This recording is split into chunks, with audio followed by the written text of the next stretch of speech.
నేను చేపల ఫ్రై చేస్తాను. ఇవేమో కర్రీకి తీసి పెట్టుకున్నా, ఇదేమో చేపల ఫ్రైకి తీసి పెట్టుకున్నా. చేపల ఫ్రైకి కావాల్సింది ఏంటంటే చూపిస్తాను. అల్లం వెల్లుల్లి పేస్ట్, ఇది నేను ఇంట్లోనే చేసి, పసుపు,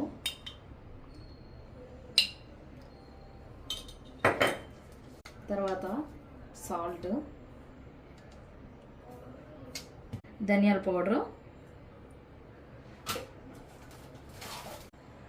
గరం మసాలా, కారము. నేనైతే ఒక 2 స్పూన్స్ వేసుకుంటున్నాను కారం. ఒకటి దీంట్లో వేసుకోవాలి, ఒకటి చేపల్లో పిండుకోవాలి. చూపిస్తాను. ఆయిల్ కూడా పోసుకోవాలి కొంచెం. మసాలాలు అయితే మొత్తం పెట్టేసుకున్నాను. అరగంట ఫ్రిడ్జ్.